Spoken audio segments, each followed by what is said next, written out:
Okay, great, wonderful. So I'll be able to tell you about pataphysics.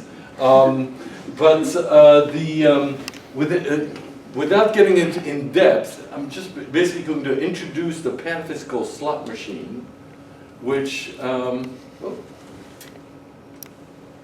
maybe not. I'll do it by hand then. Did you turn it on? There's always something with technology, isn't there? Okay, turn it on and see what happens. That's okay, I'll do it by hand. Okay, so this is the Pataphysical slot machine. In front of you is a grand throne. What you do is you go around the throne, you sit in the throne, and we invite you to look at the mysterious cabinets of curiosity and to ask a question to the poetic oracle in front of you. And we will then reveal information, instructions from the future, and open up some of the wonder boxes inside of it. And these wonder boxes will hopefully inspire you and engage you to learn more about your life and your future. Of course, it resonates a lot with children and families, but it also has inspired many more mature folks. Here's the baby Buddha. It's one of the wonder boxes. And it combines art and electronics. Here's a family who's experienced it as a family, and people take turns consulting the oracle. And it often seems to be to bring joy in people's lives. And not only did we create this work of art, but we also, over time, built it together and taught each other electronics. And what started out as an art project has now become a peer learning network. So what I think I'll do is first play you a short video to give you a sense of what the experience is like, and then we'll talk more about how it came about. Here it is. The Pataphysical slot machine is a community-created mechanism for combinatorial poetics. We are standing in front of the Pataphysical studios, where the crew is hard at work in the art greenhouse. So this is where we created the whole thing. Here is the Pataphysical slot machine.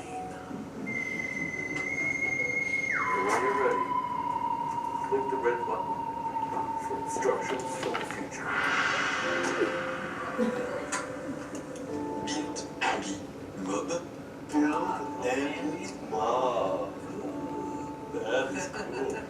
So now open any of the boxes in front of you for more instructions from the future. Really? Okay.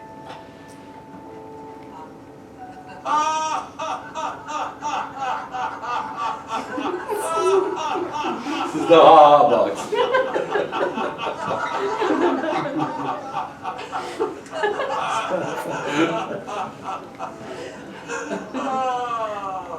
That's a good one. Attention. Okay. Earthlings. Do not panic. Other dimensions. Nearby.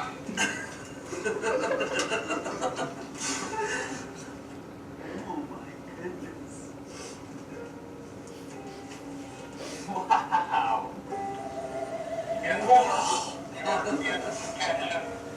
Attention. Attention. Attention. And each of the wonder boxes is created by one or more artists working in collaboration. For instructions from the future. This is our little poetic oracle that you face when you first look at it. And here she is giving her a shot.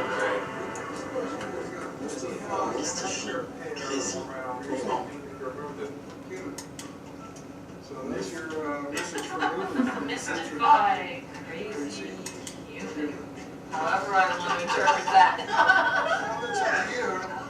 Oh, I like that.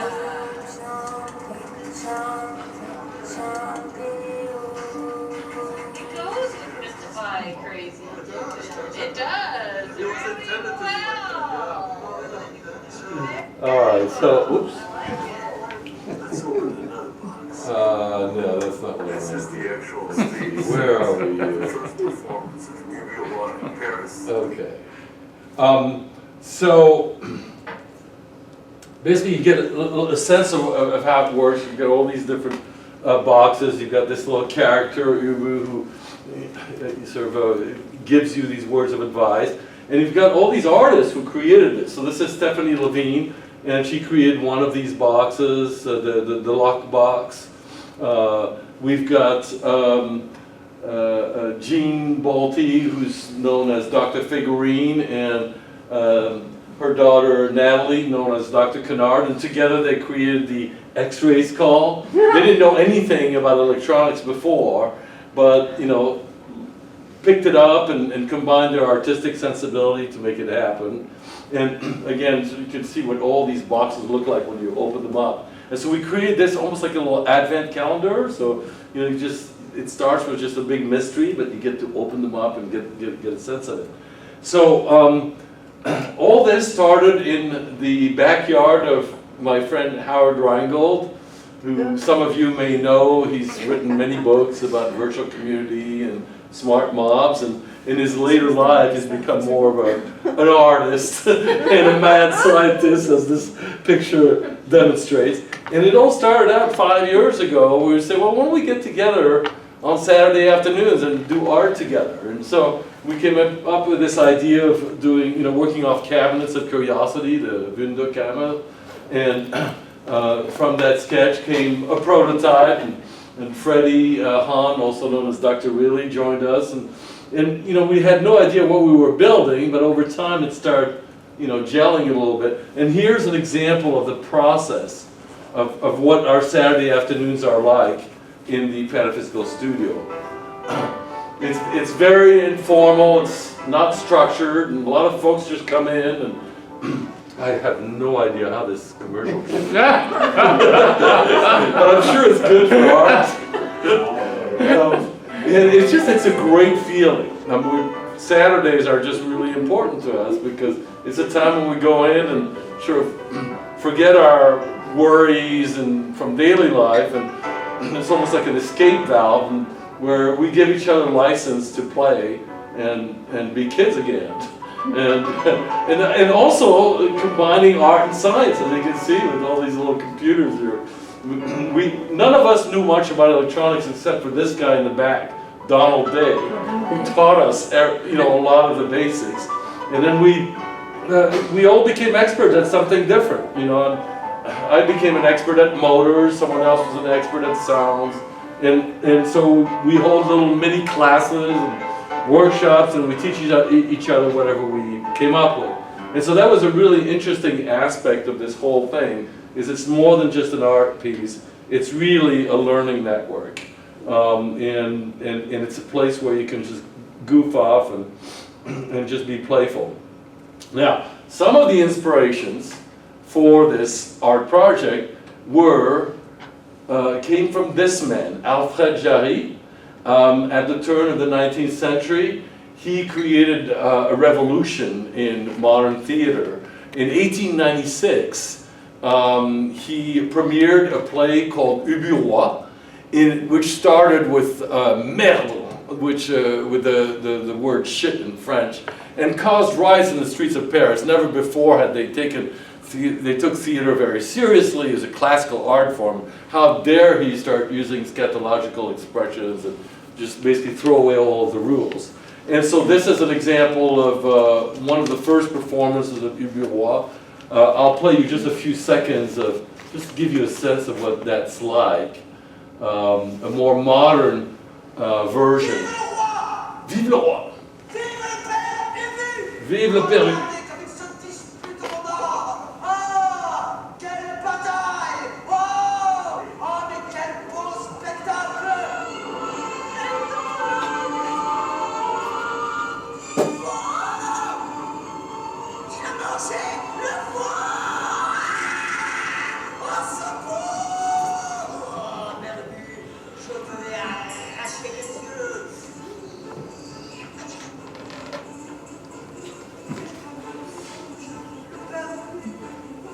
So that was one inspiration. I just want to give you a little taste of it.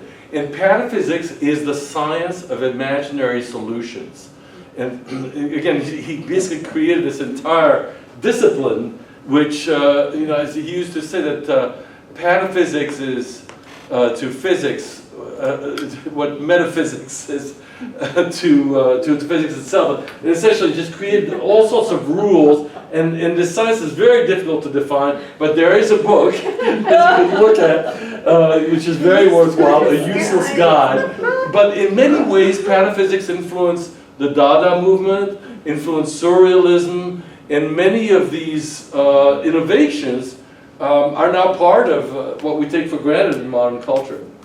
Another inspiration was Burning Man. So for years, our crew used to go to Burning Man, and we would create very large exhibits, sometimes 24-foot tall towers, and all sorts of different projects. And it was a lot of fun, but it was just exhausting. And we got tired of packing 24-foot trucks filled with stuff, and you'd come back, and then for weeks on end, you would just be a vegetable, because it was just so much. So we said, well, why don't we do Burning Man, but just do it at home all year long in our backyard. So this is our art car, Huracan, the god of fierce winds. This is Freddie in one of his more inspired moments, and our friend Queen of the Desert, Priscilla. So yeah, we had a great time, but you don't have to go to Burning Man to do it. And the last inspiration is the maker movement. So around the world, millions of hobbyists and do-it-yourselfers of all ages are learning to use electronics in very casual ways to build complex robots, but also to create more mundane, little home devices, sculptures, gadgets, you name it. And a lot of art is coming out of that, of this tinkering and experimenting and doing all this work, and that was a really important inspiration. Look at it, wearable art is becoming part of our culture. All subgroups and subcultures are evolving out of that. So, I'm going to tell you one last story, and then we'll start winding down. This is Ibi Anam, well-known mask maker in Bali. And while I was on vacation in Bali a while back, we were starting to build this slot machine. I approached Ibi and I said, hey, we're doing this crazy thing. Would you be interested in collaborating? And he actually accepted the challenge. So together we created what we call the Balinese cuckoo clock. And there it is. I'll just play you a short little thing. So the temple doors open when you open the box, and Garuda, the eagle god, comes out to greet you. And he flaps his wings, he shakes his head, his eyes. Om Swastiastu means God bless in Balinese, and this is the voice of Ibi Anam. And then Garuda goes back into his little temple after having edified you. And you can just press the little button at the top at any time to just bring him back up. So this was like a really interesting little combination of Balinese art and modern technology. And so he did the art in Bali, and I did the engineering here in California. And it took us about 18 months, of combination of design and then putting all the things together. And this is what it looks like today. And one of the ways that we did this, you can see all the way in here, there was not enough room to get him to move out, so I used a measuring tape and attached it to a motor in order to make him come out. So we used like some new ideas that we hadn't tried before, and then learned more than I can care to tell you about the electronics involved in making all these motors move. And so there's a lot of technology involved in this that sometimes makes your head hurt, but most importantly, it's just a lot of fun. There's a lot of interaction. And so we had such a great time that what we thought we'd do is we'd try to bring some of that process to others so that others could have fun as well. So I started teaching what I call maker art to children about the last fall, and I've been doing it ever since, both at lower schools and at middle school levels. And it's just perfect for that age. It really engages them. So we created a project called TAM Makers to teach classes to both adults and, children. And it's basically a community that makes things and and we learn from each other, we help the young kids. We have a variety of classes. If any of you are in Marin County or near Marin County, you can take some of those classes. Tomorrow I'm teaching an Arduino class, and we'll be teaching, we'll have workshops where you can create your own work. This is an example of make your own Wonder Box. So in this case, this was a little Halloween skull, and we show, either kids or adults how to, create one step at a time and make the spiral spin. And I think I have like a little video here that I can play you that'll give you a sense of how that works with the kids. And it's just really a pleasure to work with the kids. Okay. Oh, that is beautiful, you guys. So each of them created their own version. My name is Mac. I'm age 9, and this is my box starring Professor P. Carnivore. And he's in his workroom with his peppers, his spiders, his fire plants, his dice, and his picture frames and stuff on the wall. Nicely done, man. Really good. Congratulations. Okay, who's gonna be next? My name is Sophie. I'm 11. That's my box, and I just put a spider on the wall, and yeah, I didn't have time to do much, but it's there. All right, nicely done, Sophie. Nicely done. My name is Sophie. So I'm not going to play them all for you, but you get the basic idea. Let me finish up this. At that age, it's just like so empowering. So I've been teaching 6 to 10-year-olds and also 10 to 14. That entire age range is just amazing, the effect that this has, because they're still young enough to be able to let their imagination loose, but they're old enough that they can actually, when they come up with a vision, they don't just do things like this, like where we tell them what to do. Like we did a city of the future where they imagine what the city was like from scratch, and then we give them the tools to implement that vision. And what comes out of that, they have a sense of agency, gives them a sense of purpose. It gives them a sense that not only can they dream up a better world, but they can actually make it happen. And it's just incredibly powerful in so many ways. It's way beyond technology education. It's really about teaching soft skills, creativity, innovation, collaboration. So we're having a blast teaching all this, and the adults are having a great time too. So if any of you are interested, check out tammakers.org. We're going to be teaching a whole bunch of courses in the next 6 months. You can make it as an open workshop, so you can create your own, jewelry or gadget or whatever you want. Create a Wonder Box. This will be for adults, so you'll be able to do something sophisticated like this. And anyway, tammakers.org. And lastly, I guess what I'll do is I'll tell you about, we're going to be exhibiting the Pataphysical slot machine at the Dada World Fair this November. And this will be at the Knesset Gallery in North Beach in San Francisco from November 3rd to November 12th. So save the date if you actually want to experience this for yourself. November 3rd will be the opening night, but almost every evening or afternoon thereafter. And you could go to pataphysics.us to learn more. And so my last admonition is make art. It's just so fun to do. It's been a real pleasure. I feel privileged because as a Frenchman, they don't teach you that kind of stuff. Like there's not much shop, at least when I was growing up. And the ability to do things with your hands was just such a revelation for me in the latter part of my life that I was just so happy to bring it up to the rest of the folks. Anyway, that's it. Thank you very much.